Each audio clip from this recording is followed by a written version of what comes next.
The crystalline throne room of the Zephyrian mothership gleamed with an otherworldly luminescence, its walls pulsing with bioluminescent veins that seemed to breathe with the ship's life force.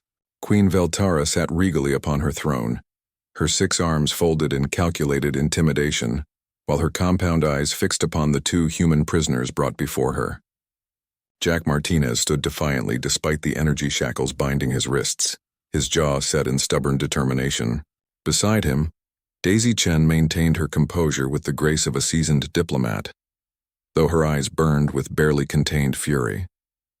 They had been captured during the evacuation of New Geneva, torn from their rescue ship as they helped civilians escape the Zephyrian invasion. Humans! Queen Veltara's voice resonated through the chamber with the authority of eons, each word dripping with disdain. Her translator implants rendered her clicks and whistles into perfect English. Your species continues to perplex the Galactic Council. For 3 cycles you have resisted our expansion with nothing but primitive technology and sheer foolishness. The Queen rose from her throne, her 4 legs carrying her towering form down the steps with predatory grace. Every civilized species in this galaxy has either joined our empire willingly or been absorbed after brief logical resistance. Yet you humans... She paused before Jack, her massive head tilting as she studied him. You fight impossible battles. You sacrifice yourselves for strangers. You refuse surrender even when victory is mathematically impossible. Jack met her gaze without flinching. Maybe that's because we define victory differently than you do.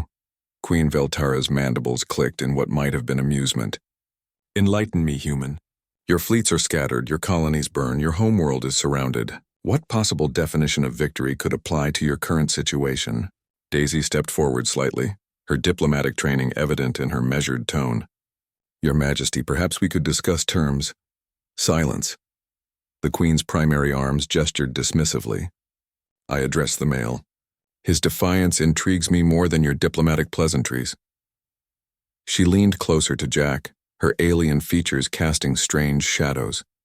Answer me, human. How do you define victory when you face inevitable extinction? Jack was quiet for a long moment, his eyes distant as if seeing something beyond the throne room's walls. When he finally spoke, his voice carried a weight that seemed to fill the vast chamber. 6 months ago, I was a cargo hauler running supplies to the Outer Rim. Nothing special, just trying to make enough credits to buy my own ship someday. He looked directly at the Queen, his expression softening with memory. Then your forces hit Kepler 442b, a mining colony, barely 3,000 people, mostly families. The Queen's compound eyes glittered with impatience. I failed to see the relevance. I was there, Jack continued, his voice growing stronger, making a delivery when your ships arrived. The colony had maybe 20 minutes before you started orbital bombardment. You want to know about human victory? I'll tell you about victory. He straightened despite his bonds, and something in his posture made even the alien guards shift uncomfortably. There was this little girl, maybe 7 years old, crying because she'd lost her stuffed rabbit in the evacuation. Her parents were loading onto transports, desperate to get her to safety. But she wouldn't leave without that rabbit. Daisy watched Jack with growing understanding, her diplomatic mask slipping to reveal pride and sorrow intermingled. The smart thing would have been to drag her onto the transport, Jack said. The logical thing would have been to leave the toy behind. But her father, a miner named Chen, he ran back into that colony while your ships were already in the atmosphere. He dodged falling debris, ignored the radiation alarms, and found that rabbit in their apartment just as the building started to collapse. Queen Veltara's mandibles twitched, but she remained silent. He didn't make it out, Jack continued. The building came down on him just as he threw the rabbit to safety. But that little girl, she's alive on New Geneva, and every night she sleeps holding that rabbit, knowing her father thought her happiness was worth dying for. The Queen's voice was quieter now, though no less commanding. One man's foolish death. How is this victory? Jack smiled. And for the first time since their capture, it was genuine and warm. Because you don't understand what happened there.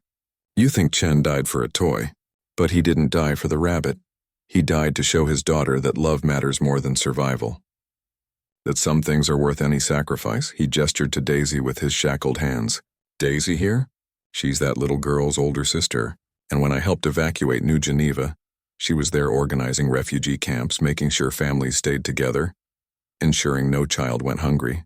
She could have fled to the core worlds where it's safe, but she stayed because her father taught her that taking care of people matters more than taking care of yourself. The throne room had grown utterly silent except for the rhythmic pulsing of the ship's bioluminescent veins. You want to know how we define victory? Jack's voice carried a conviction that seemed to resonate through the crystalline walls. We've already won. Every time one of us chooses compassion over safety, love over logic, sacrifice over self-preservation, we win. Every act of kindness in the face of your terror, every moment we choose to remain human despite everything you throw at us, is a victory you can never take away. He looked around the throne room with its alien splendor and technological marvels. You can conquer our worlds, destroy our fleets, even kill every last one of us. But you can't stop what we've already proven, that in a cold, logical universe, beings can choose to care about each other for no reason except that caring is the right thing to do. Queen Veltara stared at Jack for what felt like an eternity, her compound eyes unblinking. The silence stretched until it became almost unbearable, broken only by the soft humming of alien technology. Finally she spoke, her voice carrying a note that hadn't been there before, something almost like uncertainty. You would die for an ideal that brings no tactical advantage? We live for it, Daisy said softly, speaking for the first time since her interruption. That's what you don't understand. We're not dying for ideals, we're living for them. Every day we choose hope over despair, connection over isolation, love over fear. We're more alive than all your conquered species combined. The queen's 4 legs carried her slowly back toward her throne, but she didn't sit. Instead, she stood at its base, her massive form somehow seeming smaller than before. In all my cycles of conquest, she said finally, her voice barely above a whisper, no species has ever explained defeat as victory. No prisoners have ever made me question the nature of strength itself. She turned back to face them, and something fundamental had changed in her bearing. For the first time since they'd been brought before her, Queen Veltara looked not like a conqueror addressing her prey, but like a being genuinely trying to understand something beyond her comprehension. You have given me much to consider, humans. Guards, return them to their quarters. They are not to be harmed. As Jack and Daisy were led away, the queen remained standing beside her throne, staring at the space where they had been. In the vast emptiness of her conquered empire, she had found something she'd never expected. A question she couldn't answer, posed by a species that refused to accept the logic of surrender. And for the first time in her long reign, Queen Veltara wondered if there might be more to existence than the simple mathematics of power.